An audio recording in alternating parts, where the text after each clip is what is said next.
Doctor S K. Gupta. आजकल हमारे देश में कोरोना का प्रकोप है, लेकिन समझने की बात यह है कि 80% से ज्यादा लोग घर पर ही ठीक हो सकते हैं। अगर आपके यहाँ किसी की RT-PCR की रिपोर्ट पॉजिटिव आई है, घर में कोरोना है, तो बिल्कुल घबराएं नहीं। आज हम चर्चा करेंगे कि किन छोटी छोटी बातों से आप घर में ही कोरोना को मात दे सकते हैं। अगर घर में किसी को बुखार है और कोरोना का संभावना है तो बिल्कुल अपना टेस्ट कराने में ना डरें। तुरंत जाकर के किसी भी सरकारी अस्पताल में या निगत की लैब में ये अपना RT-PCR का टेस्ट कराएं। अगर आपके पास टेस्ट नहीं है और आपकी हालत अगर बिगड़ जाती है तो बाद में आपको हॉस्पिटल में एडमिट होने में बड़ी दिक्कतें होंगी। अगर आपके पास टेस्ट पॉजिटिव की रिपोर्ट है तो हो सकता है कि आपको हॉस्पिटल में एडमिशन आराम से मिल जाए। अगर आपकी रिपोर्ट पॉजिटिव आई है तो चिंता करने की कोई जरूरत नहीं है। आप अपने घर में आइसोलेट करके अपने आप को आराम करें, एक कमरे में रहें, अपने कपड़े खुद धोएं, अपने बर्तन खुद धोएं। और आप आराम करने का मतलब ये नहीं है कि आप बिस्तर में पड़े रहें। आप घर में बैठ सकते हैं, घर में टहलकदमी कर सकते हैं, अपने कमरे में टीवी देख सकते हैं, फोन पर बात कर सकते हैं, लेकिन 8 से 10 घंटे की पूरी नींद लें और नींद में किसी प्रकार का व्यवधान ना होने दें। रेस्ट जो है डिसीज को ठीक करने में बहुत बड़ी कारगर भूमिका अदा करता है। दूसरी चीज यह है कि प्रचुर मात्रा में पानी का प्रयोग करें, अपने को पानी की कमी ना होने दें, क्योंकि इस बीमारी में बुखार होता है जिससे शरीर का काफी पानी उड़ जाता है। और तो अतः बार बार पानी का प्रयोग करें।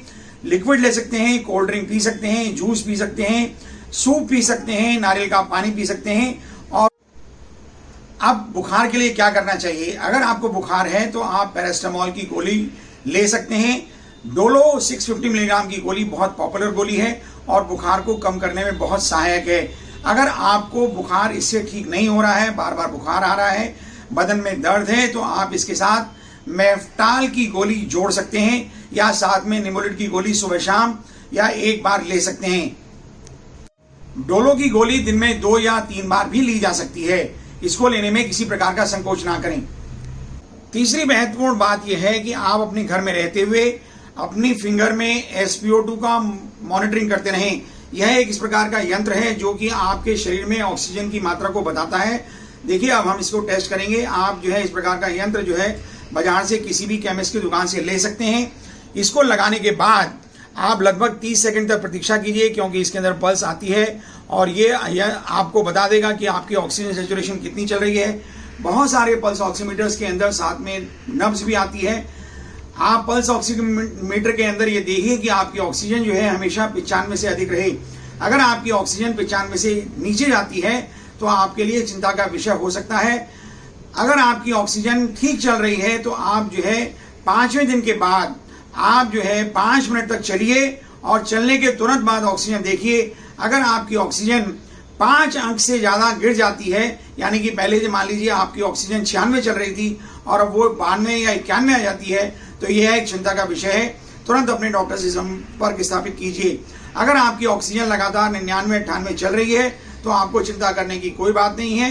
पूरा रेस्ट कीजिए, पूरी डाइट लीजिए और अपनी ऑक्सीजन का बार बार ध्यान रखिए। आपको चाहिए कि आप दिन में 3-4 दफा ऑक्सीजन की मात्रा को इस यंत्र के द्वारा चेक करें।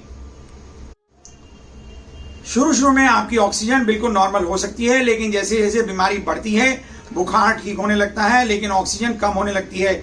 अगर ऑक्सीजन कम होती है तो आपको हॉस्पिटल में एडमिट होने की आवश्यकता होगी। किसी भी स्थिति में अगर आपकी ऑक्सीजन 90 से कम जा रही है तो आप तुरंत जो है हॉस्पिटल की तरफ रुख करें। अब हम चर्चा करेंगे अन्य दवाइयों के ऊपर। अन्य दवाइयों में प्रमुख दवाइयां हैं विटामिन C और जिंक। विटामिन C की गोली सेलिन के नाम से आती है। 500 मिलीग्राम की एक गोली सुबह शाम आप ले सकते हैं। इसी प्रकार से जिंकोविट के नाम की गोली आप दिन में एक बार ले सकते हैं। ये दोनों दवाइयां आपकी इम्यूनिटी को बढ़ाने में सहायक होती हैं।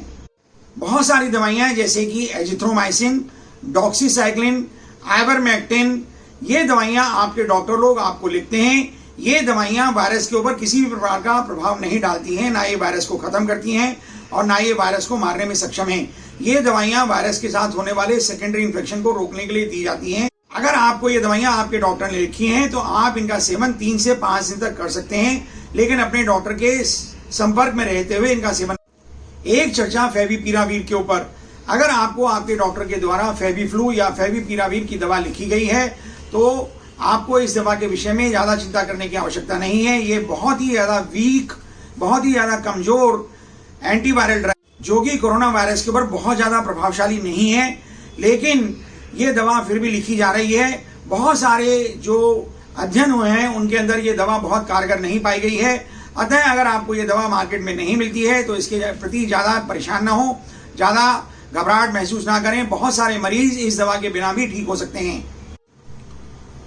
कोरोना के मरीजों को आमतौर पे काफी खांसी की शिकायत रहती है। खांसी को दूर करने के लिए वो लीवोसैट्रिजिन की गोली ले सकते हैं, मॉन्टेल्यूकास्ट विद लीवोसैट्रिजिन ले सकते हैं, एविल की गोली ले सकते हैं, कोई भी कफ सिरप ले सकते हैं, साथ में काढ़े का प्रयोग कर सकते हैं, स्टीम इनहेलेशन ले सकते हैं। इस प्रकार की गोलियां जैसे लीवोसैट्रिजिन, सैटजीन या लॉरफास्ट या एलेस्पैन दिन में 1 बार या 2 बार भी ली जा सकती हैं।